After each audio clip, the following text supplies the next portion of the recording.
békesség veletek, és a családotoknak. Kedves keresztény hívek, a szülők számára nagy öröm és ajándék a gyermek. A keresztény szülők ezt az ajándékot Istennek, minden élet forrásának köszönik meg. Szent hitünk tanításából azt is tudják, hogy Isten, ami mennyei atyánk, a keresztség által Isten életében részesíti az embert, gyermekévé fogadja, a Szentlélek templomává és a mennyország örökösévé tesz. Krisztus egyházának nevében kérdezem tőletek, mi a gyermek neve? Anna Mária. És akkor a gyermek védőszentje ki lesz? Szűzanya, Szent Anna. Szent Anna Jó. és Szent Család. És? Szent Család. Szent Család. Kedves szülők!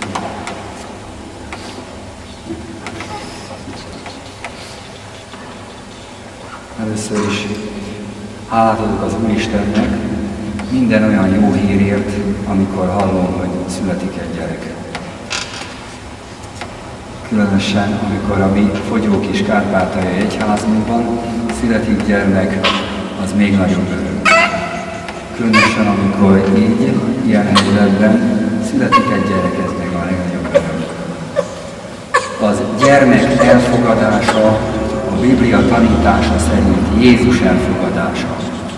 Tehát, amikor egy ilyen gyermeket azt mondja, Jézus elfogad, befogad magatok közé, akkor engem fogadtak be. És valóban ez a kicsi gyermek képviseli a földre érkezett Jézust, aki hasonlóképpen jött a földre, Betlehembe, és ilyen pici gyermekként kezdte itt a földi működését, életét. Végigjárta azt az utat, amit mindannyian végigjárunk. Szent Anna Joachim nevelésével Mária megkapta azt a kegyelmet, hogy Szent Józseffel együtt képes legyen erre az első hallásra, félelmetesen nehéz, felelősségteljes feladatra. De mivel annyira bízott az Istenben, mivel olyan gyermeki, tiszta, nagy hite volt, ezért nem ijedt meg ettől a feladattól. Nem ijedt meg a gyermek vállalásától olyan nehéz körülmények között sem, az üldözöttségben sem. Tudta, hogy amit az Isten akar, az meg fog benne valósulni. És ezt ki is fejezte, legyen nekem a te igéd szerint. Tehát valósuljon meg Isten szép terve, ha úgy akarja, általa. Az életét ismerjük, a végére is vessünk egy pillantást, hogy a betlehemi jászoltól, attól a nagyon nyomorúságosnak látszó helyzetből egészen a Golgotáig milyen volt Jézus élete, az röviden, legalábbis az utolsó 3 év meg van írva. De gondoljunk arra, hogy Jézus éppen ezért jött a földre, hogy ott értünk, miattunk értünk, vállalja azt a félelmetes keresztet, azt a szégyenletes fát, önként és szabadon vállalta. Hogy ott éppen nincsenek véletlenek, nálatok és éppen egy Kígyós nevű faluban történt ez a csoda. Merjük mondani, hogy csoda, olyan szempontból, ahogy a zsidók jelnek is mondták. Egy jel. Egy jel, amely fölhívja a figyelmet arra a legegyszerűbb, de számunkra legfontosabb jelre, hogy Jézus a megváltó. Jézus az egyetlen megváltó. És ha még arra is gondolunk, ugye nem nehéz emlékezni az Ószövetségből arra a kígyóra, amit fölemelt Mózes, hogy aki erre a fára fölszögezett kígyóra fölnéz, az meg fog gyógyulni, meg fog szabadulni a kígyó halálos mérgétől. Véletlen? Biztos, hogy nem.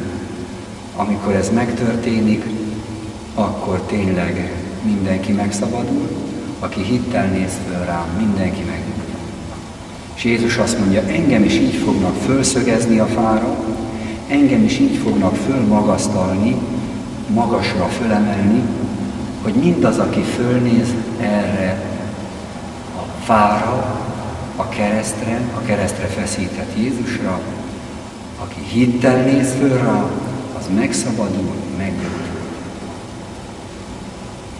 Így tehát valóban ő, aki harmadnapra föltámadásával bizonyította be, hogy Isten fia volt, azzal, hogy sokszor megjelent az apostolainak, még az is kevés lett volna, hogy a 2000 év alatt is a kereszt jelével győzött mindig. Ma is, ahol halljuk a keresztet, halljuk a szenvedést, ahol tapasztaljuk a szenvedést, ott hisszük, tudjuk, hogy Jézus van jelen. Nem csak amikor ilyen aranyos kis ártatlan lény jön a világra, hisszük, hogy isteni tiszta lélek jelent meg ebben a testben. Mi hisszük azt is, hogy a kereszten, a szenvedésben is jelen van az Úr Jézus. És így a betlehemi jászoltól a Golgotáig ez egy olyan jel, egy olyan csoda, amely az Isten megtestesülésének és az ember megváltásának a műve. Imádkozzunk ezért a gyermekért most, hogy aki a keresztséget szülők nevében kéri egyelőre, hogy majd ha felnőtt lesz, akkor önként és szabadon és szívesen és örömmel kérje majd az első áldozását, a bérmálást, és utána az Úr Jézussal való találkozás többi lehetőségeit. Hogy a Szentírásból megismerhesse ő is, ahogy ti, az Isten szavát, az Isten tervét, és különösen a rá vonatkozó szép tervét. Védelmezzem téged Krisztusnak, a mi üdvözítőnknek ereje, ennek jeléül megkenünk téged az üdvösség olajával, Krisztusban, a mi Urunkban, aki él és uralkodik mindörökkön örökké. Amen. Még nem kell, mindjárt, majd szólok. Jó.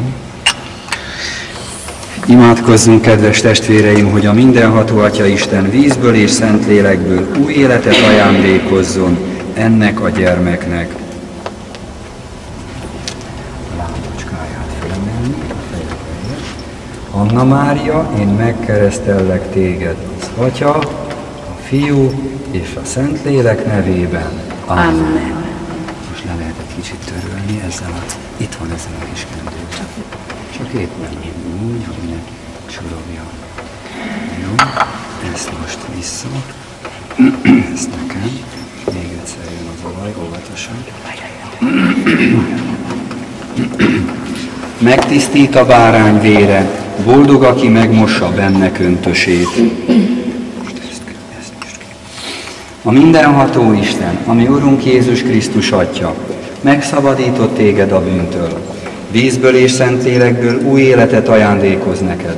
Most pedig felkent téged az üdvösség krizmájával, hogy szent népéhez tartozzál, és tagja maradj Krisztusnak, aki főpapunk, prófétánk, királyunk, és így elnyerd az örök életet. Amen. Megnyitjuk ezt a gyertyát, a Krisztus világosságát jelképező húsvéti gyertyáról, amely a keresztségünknek a forrásaira emlékeztet. Kedves szülők, vegyétek Krisztus világosságát, mind a ketten fogjátok egy kicsit. Kedves szülők, rátok van bízva a világosság, a hit és a kegyelem fénye, amit ez a gyertyaláng jelképez. Óvjátok gondosan, hogy gyermeketek, akire ma ráragyogott Krisztus fényessége, szüntelenül a világosság fiaként járja az életútját, maradjon álhatatos a hitben, és amikor az Úr Jézus eljön, elébe járulhasson az összes szentekkel együtt a mennyei hazában. Amen.